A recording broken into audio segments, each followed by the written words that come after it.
Assalamualaikum warahmatullahi wabarakatuh. Perkenalkan, nama saya Anjani Auliasari dengan NPM 9486206131. Pada kesempatan ini saya akan memaparkan materi tentang sistem pernapasan pada manusia.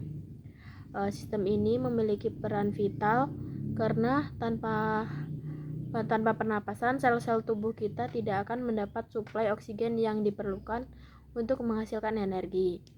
Lalu dengan memahami sistem ini, kita bisa lebih menghargai tubuh kita dan menjaga kesehatannya.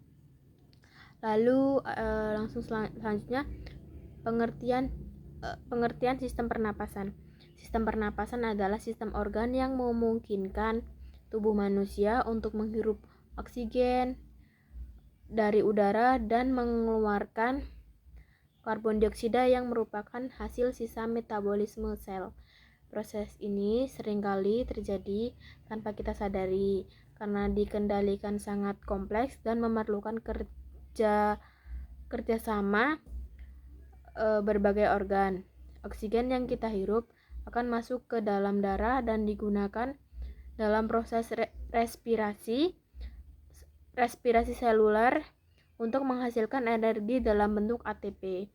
Tanpa cukup oksigen, organ-organ tidak akan mampu berfungsi secara optimal.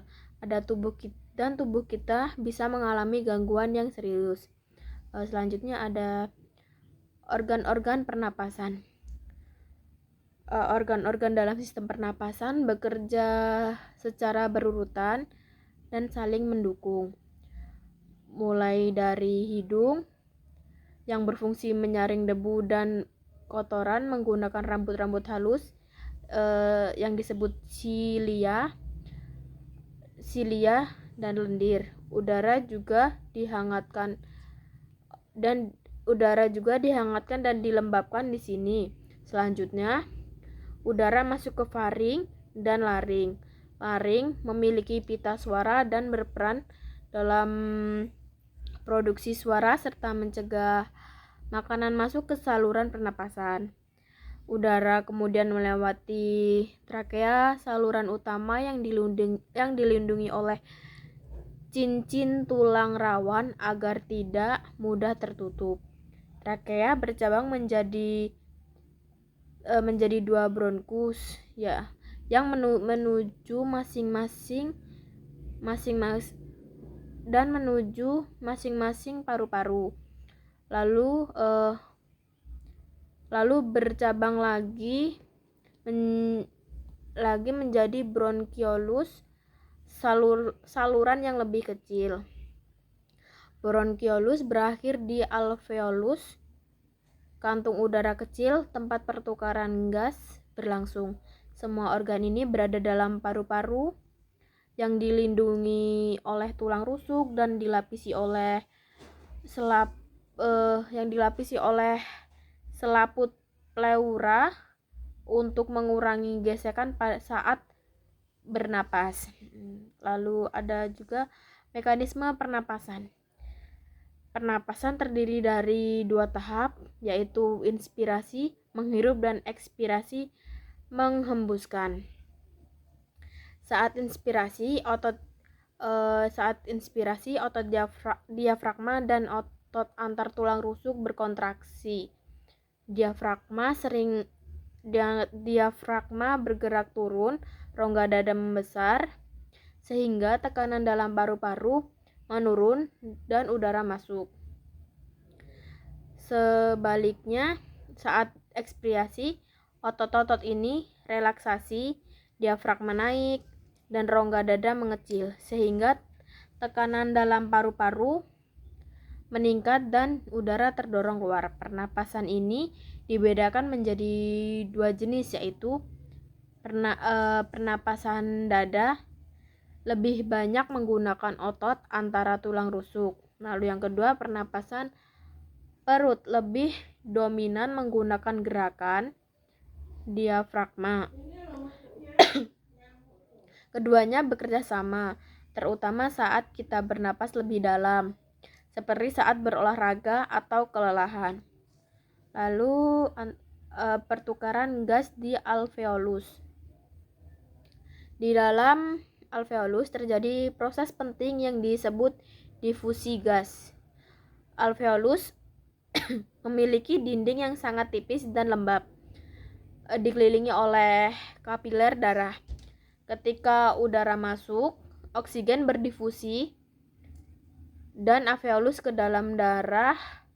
Karena konsentrasi oksigen di alveolus lebih tinggi daripada di kapiler. Sebaliknya, karbon dioksida berdifusi dari darah ke alveolus karena konsentrasinya lebih tinggi dari darah. Gas ini akan dikeluarkan saat kita menghembuskan napas. Pertukaran gas ini sangat efisiensi karena luas permukaan alveolus sangat besar. Diperkirakan ada lebih dari 300 juta alveolus dalam paru-paru manusia. Jika permukaan ini rusak, seperti pada penderita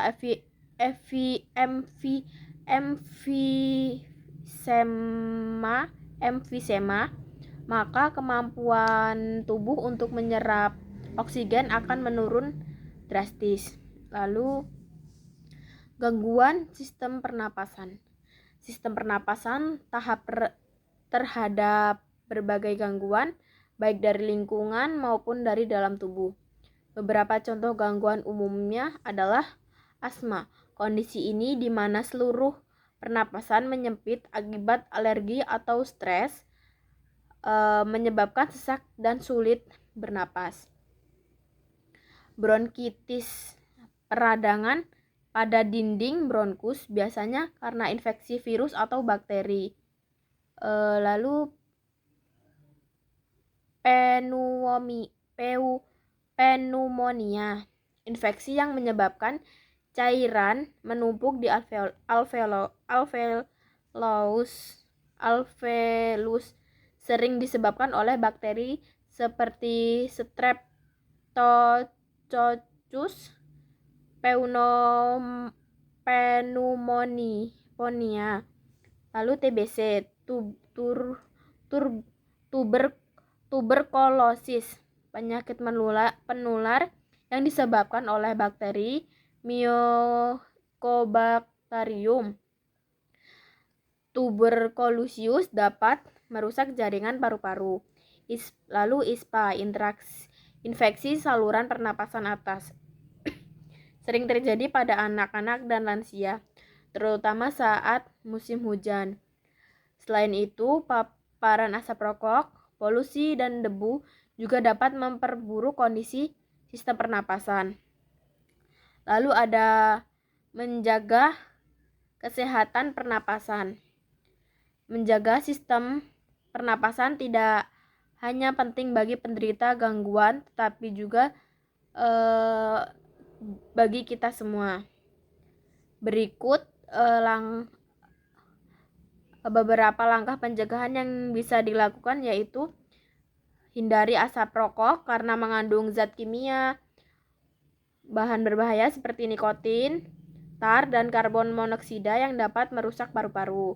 Gunakan masker pada saat berada di tempat berdebu atau saat kualitas udara buruk.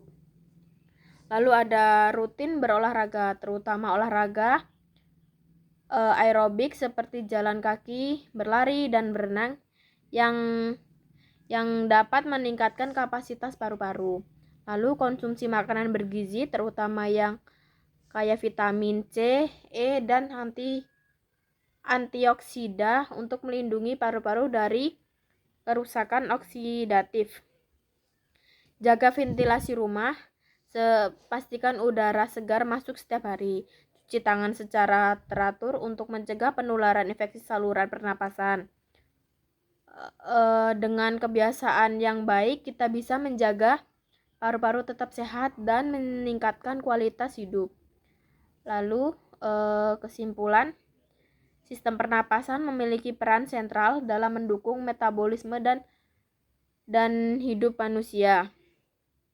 mulai dari proses inspirasi, hidung, hingga ekspirasi dari pertukaran gas di alveolus hingga pengeluaran karbon dioksida, semuanya bekerja secara teratur dan terkoordinasi. Gangguan kecil dalam sistem ini dapat berdampak besar bagi tubuh, bahkan mengancam nyawa jika tidak ditangani dengan serius. Karena itu, mengenali cara kerja sistem ini serta menjaga kesehatan merupakan tanggung jawab kita bersama, baik dengan gaya hidup sehat maupun dengan menjaga lingkungan bebas dari polusi. Demikian pemaparan yang saya mengenai sistem pernapasan pada manusia. Saya berharap penjelasan ini tidak hanya menjadi tambahan wawasan, tetapi juga mendorong kita semua lebih peduli terhadap kesehatan pernapasan. Terima kasih saya ucapkan. Saya minta maaf jika ada salah kata atau dengan kata-kata yang tidak bagus. Saya akhiri. Wassalamualaikum warahmatullahi wabarakatuh.